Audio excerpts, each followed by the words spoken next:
नारायण नारायण नारायण नारायण नारायण नारायण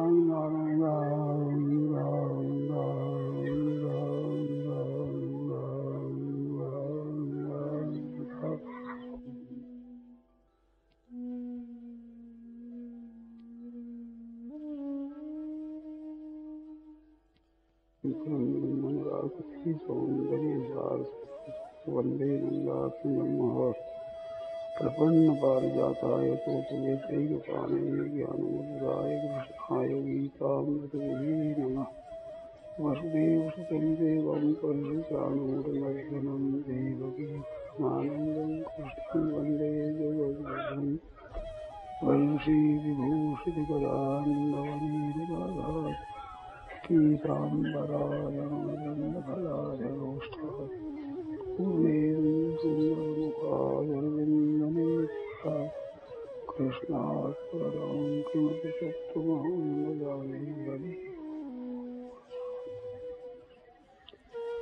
नारायण नारायण नारायण नारायण नारायण। देखो, तत्व ज्ञान है वो विवेक विचार साध्य है। जितना गहरा विचार करेगा उतना तत्व ज्ञान होगा। और योग की सिद्धि होती है निष्काम भाव पूर्वक सेवा करने से। सेवा होती है उस पुरुष से जो दीन दुखियों को देख करके करुणित हो जाए, कृपा आ जाए, द्रवित हो जाए और सुखियों को देख प्रसन्न हो। ये दो बात होती है, उससे कर्मयोग बड़ा सुंदरता से अनुष्ठित हो जाता है। तो ये दया और करुणा से निष्काम भाव पूर्वक सेवा करने से योग की सिद्धि हो जाती है। और भक्ति की सिद्धि में अपनापन खास हेतु है, आत्मीयता। ये क्रियाएं हैं वे भी उनमें सहायक होती है, क्योंकि ये खास मार्मिक चीज है। मार्मिक भगवान के साथ जितना अपनापन अधिक होगा उतनी उसकी भक्ति तेज हो जाएगी। अपनापन खास। और ज्ञान के लिए जितना विचार है, विवेक है, इसमें गहरा उतरेगा, जो विचार करेगा, जो बोध विकसित हो जाएगा। और दूसरों की सेवा करने से कर्मयोग सिद्ध हो जाएगा।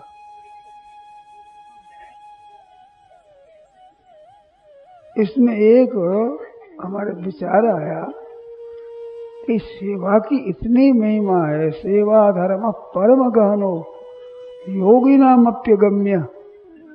योगियों के लिए अगम्य बताया, ऐसा गहरा सेवा भाव है। तो गीता में देखा तो आदि शांत तक सेवा शब्द नहीं मिला। स्वकर्मणा तम अभ्यर्च्य, अभ्यर्थना है पूजा। भगवान का पूजन करे कर्मों के द्वारा, कर्म सामग्री से पूजन करे। तो पूजन है वो बहुत ऊंची चीज, अच्छी चीज। ये काम करते हैं उसके हम तीन विभाग कर सकते हैं। एक तो किसी का काम धंधा कर लेना, और एक किसी की सेवा करना, और एक पूजा करना। ये काम किए जाए उसके तीन विभाग हो जाते हैं भावों के कारण से। तो दूसरे का काम धंधा कर दिया, अन्न जल वस्त्र आदि का प्रबंध कर दिया, मकान का प्रबंध कर दिया, ऐसे काम धंधा घर का जो धंधा कर दिया, ये है काम करना। और सेवा होती है पूज्य जनों की, जैसे माता पिता है, गुरुजन है, बड़े बूढ़े हैं, उनको सुख पहुंचाना, चरण चांपी करना आदि, वो तो सेवा होगी। अन्न है, जल है, वस्त्र है, शरीर को ठीक रखना, ये भी सेवा है। तो ये सेवा में हो जाएगा। वो कर्म जितने हैं वो सेवा में हो जाएंगे। परंतु सेवा शब्द वहां पूज्य भाव होता है। आदर भाव होता है और उसको सुख पहुंचाने की चेष्टा की जाती है, वो सेवा हो जाती है। काम में भी सुख पहुंचाया जाता है, परंतु उसको केवल काम धंधा कर देना है, ये नौकर भी कर सकता है, पर सेवा नहीं कर सकता। उसको सेवा मान लो भले, झाड़ू दे देगा, सफाई कर देगा, कपड़ा धो देगा, जल भर देगा, स्नान करा देगा, ऐसे घर का काम धंधा कर देगा, ये काम धंधा होगा। तो वो एक सेवा भाव से होगा। गुरु भाव है, उनका हम काम करते हैं, झाड़ू देते हैं, मकान धोते हैं, कपड़ा धोते हैं, तो उसमें एक विलक्षण आनंद आता है। सेवक को वो आनंद नहीं आता, वो काम करता उसमें तो एक रस आता, उसमें भी जितना जितना काम बन जाता है उतना ही प्रसन्न होता है मन, परंतु सेवा भाव वाले की प्रसन्नता बहुत ज्यादा होती है। इसमें मेरा समय सेवा में लग गया, गुरु सेवा बन गई, उसको सेवा कहते हैं। और वही सेवा पूजा रूप से हो जाती है। पूजा जैसे ठाकुर जी हम पूजन करते हैं, पुष्प चढ़ाते हैं, चंदन चढ़ाते हैं, माला पहनाते हैं, आरती करते हैं, ऐसे भावपूर्वक जो काम किए थे वही काम, स्नान कराना है, जल पाना है, वस्त्र धो देना है, झाड़ू देना है, काम वही, वो काम हुआ और वो सेवा हुई। और वही पूजा दृष्टि से की जाए तो पूजा हो जाती है। पूजा की इतनी विलक्षण बात है, सेवा से ही अगाड़ी ऊंची है बात। सेवा करने में आनंद आता है। जैसे सेवा करे, चरण चांपी करी, तो चरण चांपी जो चरण दबाते हैं, पैर दबाते हैं, उससे उनकी सेवा होती है। नौकर भी पैर दबा सकता है, काम होता है, वो काम कर दिया, परंतु भावपूर्ण चरण चांपी करने वो सेवा हो जाती है। और भावपूर्ण चरण छूते हैं, केवल नमस्कार करके चरण छूते हैं, उसमें एक बिजली का करंट तरह की तरह का आनंद आता है, एक विलक्षणता आती है। तो वो जो पूजन है, उस पूजन बुद्धि से वो होता चरण छूना, उसमें उनको सुख पहुंचाना है ये बात नहीं होती। उनमें हमारा कुछ सहयोग हो जाए, इनके साथ में कुछ मेरी ऐसी पूजा हो जाए, तो वो पूजन करता है। तो चरण छूने मात्र से जो आनंद आता है, जो पापों का नाश होता है, वो चरण चांपी से उतना नहीं होता है।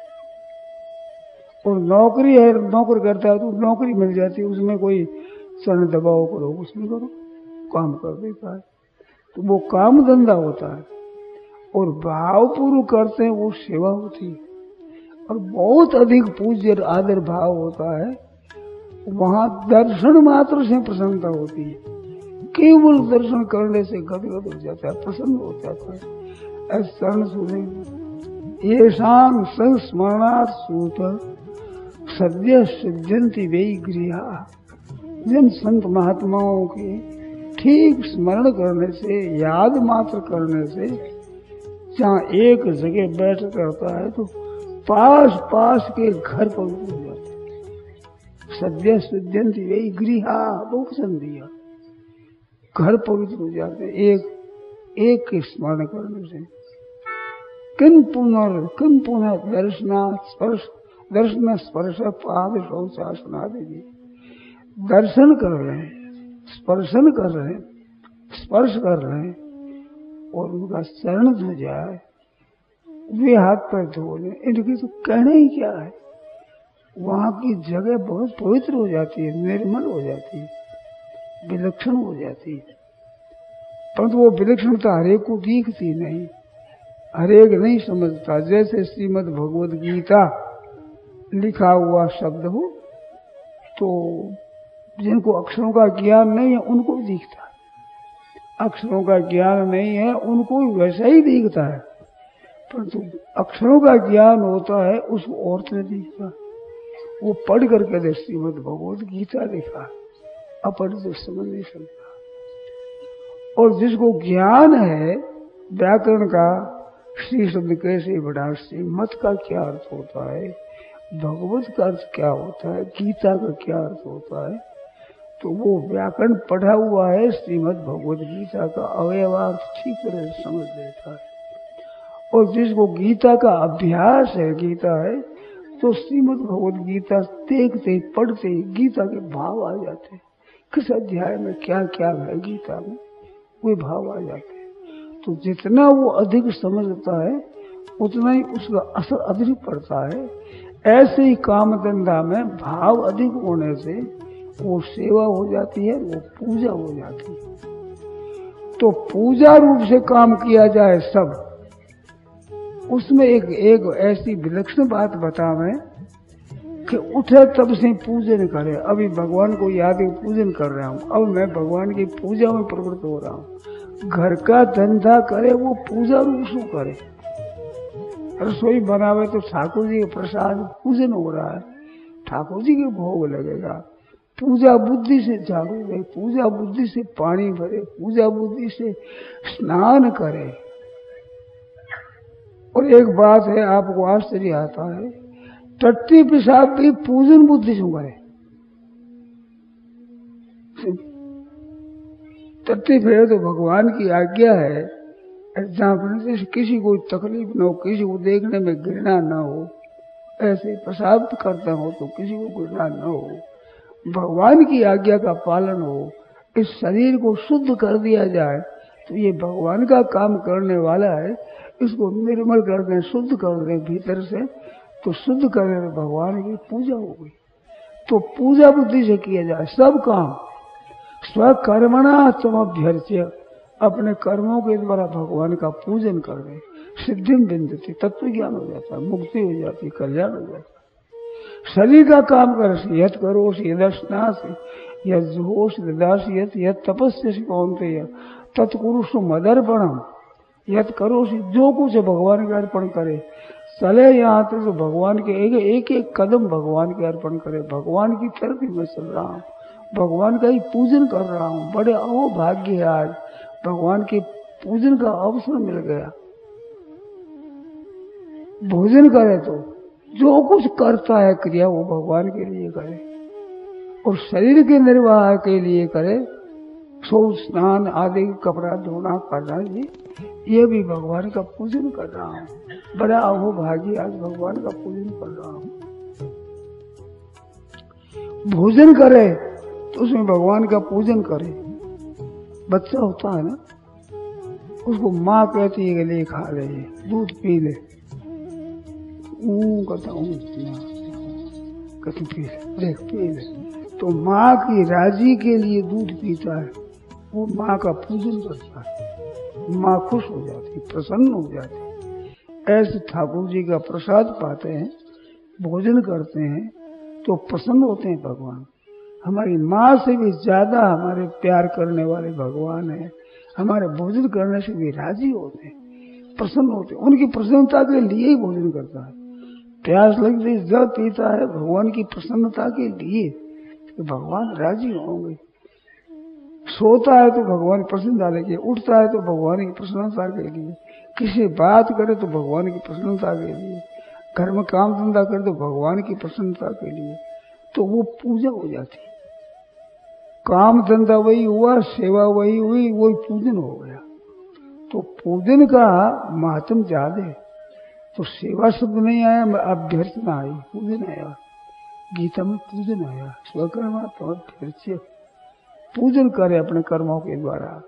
तो हमने देखा ये यज्ञ जितने हैं, और तो जो कर्म योग तीसरे अध्याय में लोक संग्रह कर्म है, तो लोक संग्रह के लिए कर्म करता है, मानो अच्छा श्रेष्ठ आचरण करता, उसके अनुसार दूसरे करते हैं।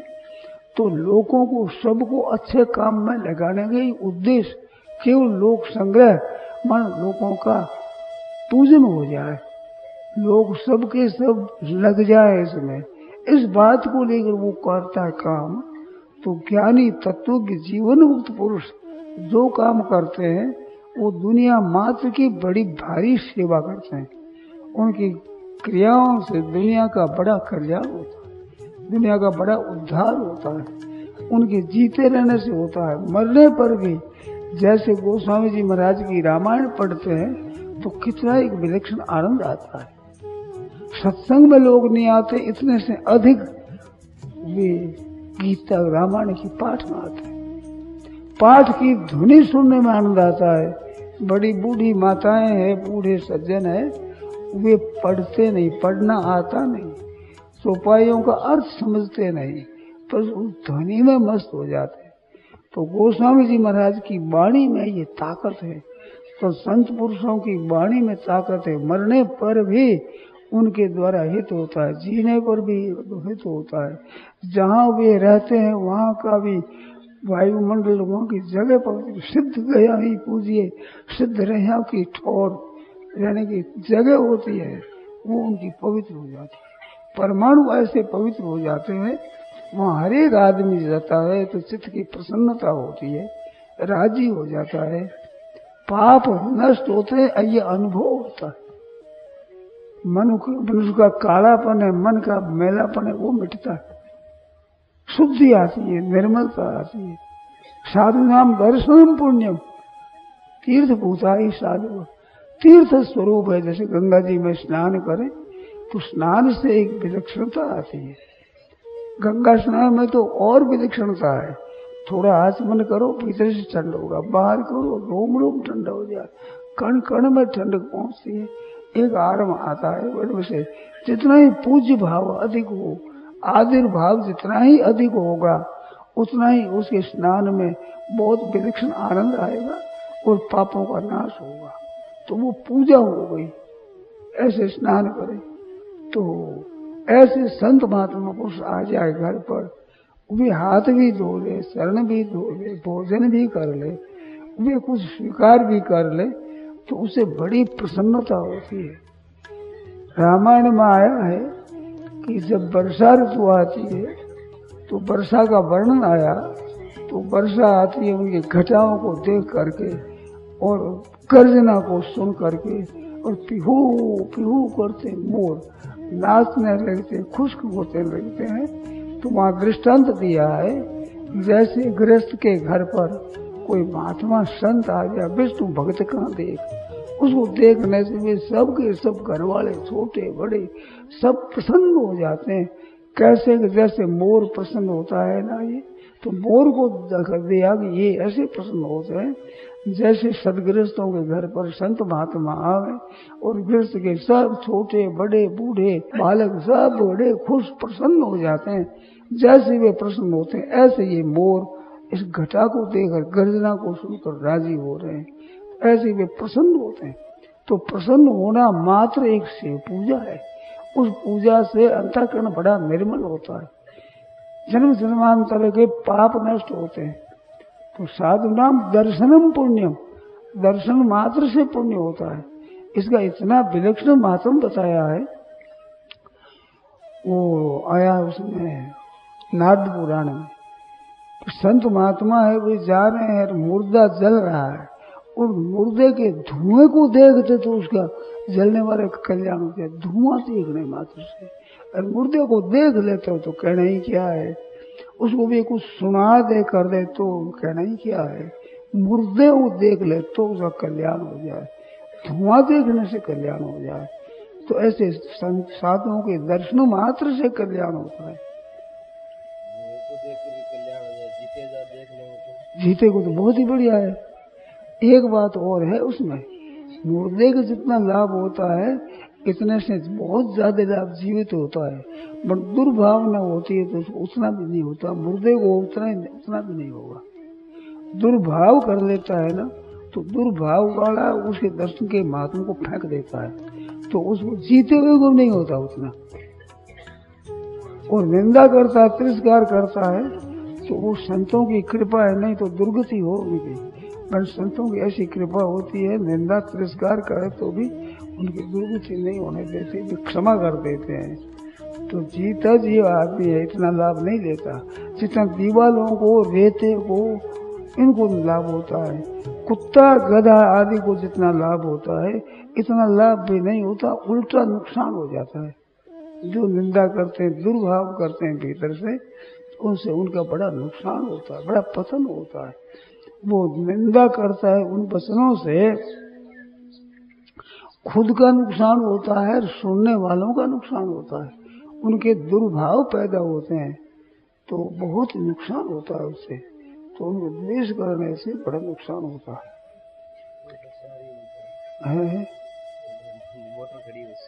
हाँ, तो ऐसी बात है।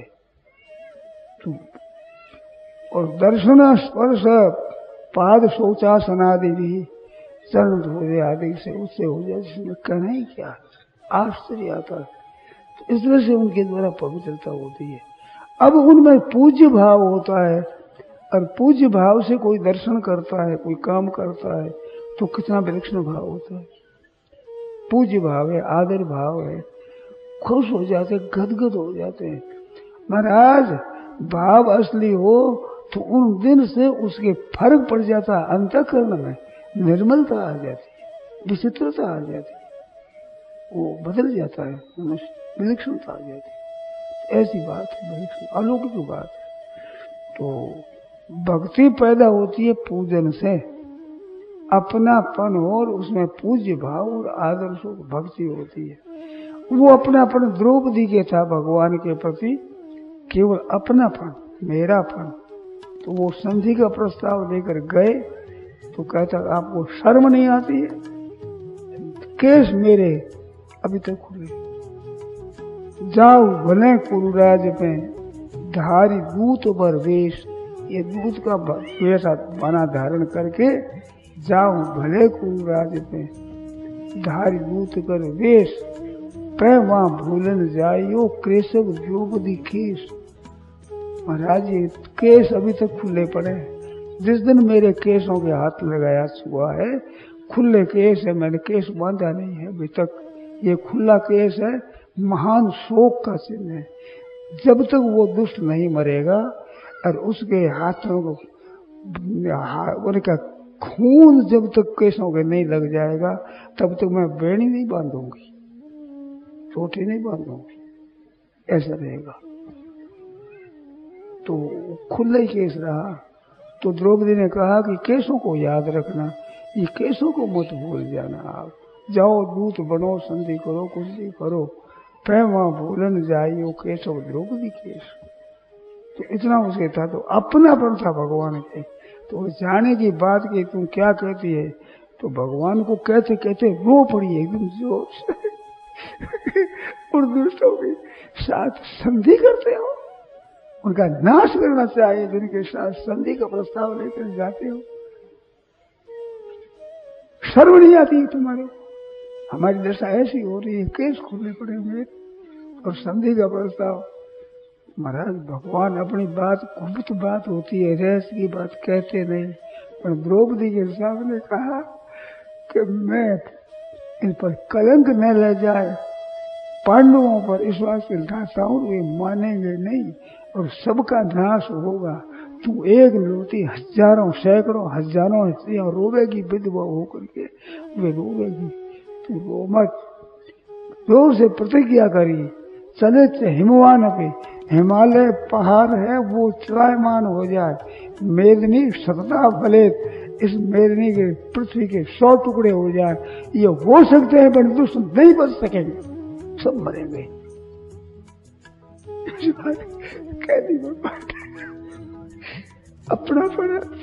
अपनापन की जो भक्ति होती है वो बहुत विलक्षण होती है, विचित्र होती है।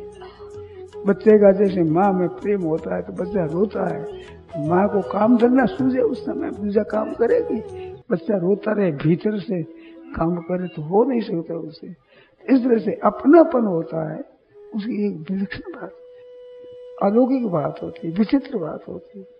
तो भगवान में अपनापन, वो क्या कि जननी जनक बंधु सुत दारा तन धन भवन सूर्य परिवार, सब कर ममता त्याग, सब ममता छोड़ करके ममता मम पद कंज, एक भगवान में आत्मीयता हो जाए, बस केवल भगवान की शरण में रहे, शरण मेरे, बस शरण मेरे, शरण मेरे, ऐसे उस चरणों में प्रेम हो जाए। और हमारा कोई नहीं है, शरीर भी हमारा नहीं है, प्राण भी हमारे नहीं, उम्र हमारी नहीं, जीना हमारा नहीं, भगवान की शरण है, बस उन्हें प्रेम हो जाए। अर्जुन धर्मन काम रुचि गतन चहो निर्वाण, जन्म जन्म रति राम पद, भगवान के चरणों में प्रीति हो जाए। यह वरदान न आनंद और हमारे वरदान नहीं चाहिए। तो ये वरदान मांगते हैं भरत जी महाराज, ये और नहीं चाहिए कुछ नहीं, वो यही वरदान, यह वरदान जन्म जन्म रति राम पद, भगवान के चरणों में प्रीति हो जाए। भगवान के चरण प्यारे लगे, मीठे लगे, चिंतन प्यारा लगे। जैसे विभीषण है वो आ रहा है, जिन पायन की पादुका भरत रहे मन लाए, भरत जी जिन चरणों में है आज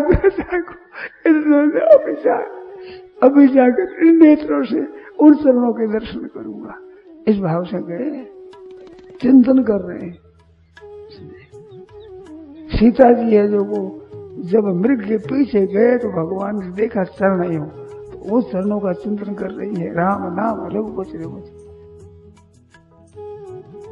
भरत जी महाराज के चरणों चिंतन कर रहे हैं।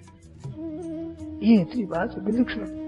तो ये पूजा है, इसका नाम पूजा है। अपनापन, खास अपनापन, गाढ़ अपनापन है। वो पूज्य भाव न हो तो कोई बात नहीं, अपनापन होता है, उससे भक्ति जागृत होती है भीतर से। तो ये अपनापन में बहुत शक्ति है, विलक्षण एक ताकत है, विचित्रता आती है उसमें। एक चरणों के दर्शन से, चरणों के चिंतन से, चरणों के चिंतन मात्र से विलक्षणता आती है। इस बात गोस्वामी जी ने कहा है, जनक सुता जग जननी जानकी, जनक सुता महाराज जनक की प्यारी पुत्री, जो जनक राजा के गोद में खेलने वाली जनक सुता, वो जनक सुता है और कौन है? जगत जननी, मात्र दुनिया की माँ है वो, मात्र दुनिया की माँ। 1 2 4 संतान की माँ, वो कैसी अच्छी लगती है। तो जनक सुता जगत जननी जानकी, अतिशय प्रिय करुणा निधान की।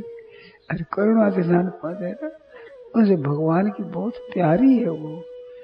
जिनके जुग पद कमल मनाऊ, उनके दोनों चरणों को कमल मनाऊ, तासु कृपा निर्मल मति पाऊं।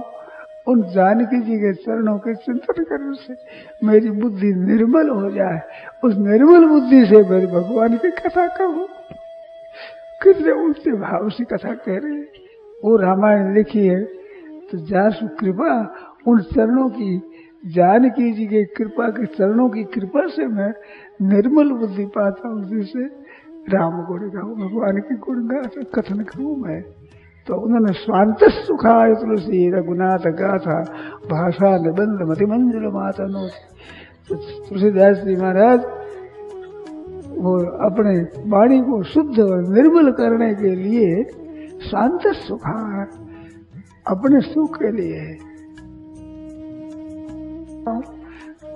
अत्यंत शुद्ध, ऐसी अति बहुत प्रिय, वो मैं लिख रहा हूँ। तो वो गोस्वामी जी महाराज ने रामायण लिखी है, ये कविता नहीं की है। गोस्वामी जी कवि नहीं है, कवि न हो नहीं चतुर कहा हूँ। मैं कवि नहीं कहता, मैं कवि बनता भी नहीं, मैं चतुर कहता भी नहीं कि मेरे को लोग कवि कहेंगे, इस बात से कविता करो। मैं तो मति अनुरूप राम गुण गाऊं, मेरी बुद्धि के अनुसार से राम जी गुण गाता हूँ। अब कविता निकलती है, कविता सरिता सी ऐसी महाराज निकली, जैसे गंगा जी निकली है, गंगा धारा गोमुखी से, ऐसे कविता निकली है वहां से। वहाँ कवि न हो नहीं चतुर कहा हूँ, परंतु कवि पड़ा स्वीकार कर लिया है। गोस्वामी ने कहा है, शंभु प्रसाद सुमति है हुलसी, हुलसी नाम था माँ का, तुलसीदास जी महाराज की माँ का नाम था हुलसी बाई। शंभु प्रसाद सुमति है हुलसी है, सुमति मेरी माँ की तरह। ये भगवान शंकर ने कृपा करी कि तुम रामायण हिंदी में करो, हिंदी भाषा में करो, ऐसी आज्ञा होगी। तो शंभु प्रसाद सुमति है हुलसी, राम सरित मानस कवि तुलसी। गोस्वामी जी कहते हैं भगवान शंकर ने कहेगा तुम करो, तो उन्होंने मेरे को कवि बना दिया। मैं कवि न हो, मैं कवि नहीं होता। तो ये क्या बात है, राम गुण गाओ, राम जी गुण गाते हैं, पूजा करते हैं। पूजा, वो पूजा करते हैं इस वास्ते उनकी ताकत है, उनकी वाणी में विलक्षणता है। आज भी पाठ करो तो महाराज गदगद हो जाओ, प्रसन्न हो जाओ, मस्त हो जाओ। तो एक पूजन होता है ये। वो क्रिया के 3 भेद हो गए, काम धंधा कर देना और सेवा करके सुख पहुंचाना।